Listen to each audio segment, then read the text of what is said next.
Pemium, le premier partenaire français pour investir dans les cryptos en toute sécurité, présente Sud Radio, les incontournables de la crypto-monnaie.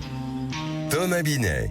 Bienvenue dans ce nouvel épisode d'Oser Investir, les incontournables de la crypto-monnaie. Je suis accompagné ce soir d'Alexandre Stachenko. Bonsoir Alexandre. Bonsoir Thomas. Vous êtes directeur de la stratégie chez Pemium. Alexandre, aujourd'hui on va aborder une question cruciale d'ailleurs et qui hante de nombreux épargnants. Peut-on interdire Bitcoin ? Pour commencer Alexandre, est-il possible pour un État d'interdire Bitcoin ? Alors, techniquement, en tout cas, écrire dans la loi Bitcoin est interdit, c'est tout à fait imaginable. Ouais. Mais bon, pour ce faire, il faudrait s'émanciper de l'état de droit à de nombreux égards. Mais c'est un autre sujet.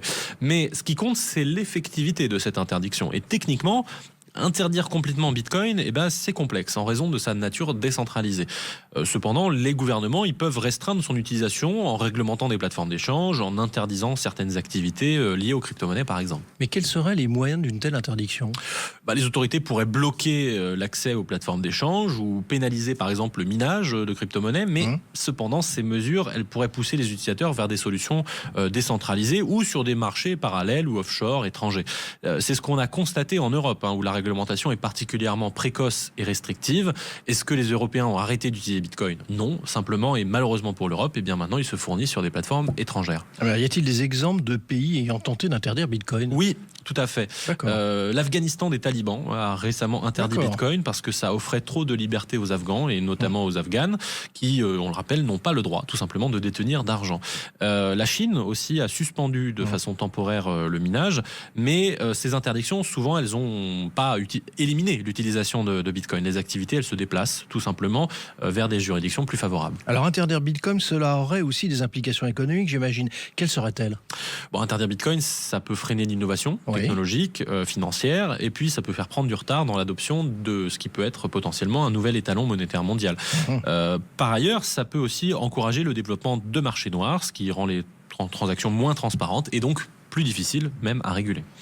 Au-delà de la faisabilité technique, est-il juridiquement possible d'interdire Bitcoin, Alexandre ? Oui, on a évoqué ce sujet en début de chronique, mais juridiquement, un État peut légiférer pour interdire ou restreindre l'utilisation de Bitcoin. Mais le problème, c'est que ça soulève des questions sur les libertés individuelles, et notamment en ce qui concerne le droit de disposer de ses biens, ou par exemple encore la liberté d'entreprendre. Alors, si je vous écoute bien, interdire Bitcoin serait en fait illégal ?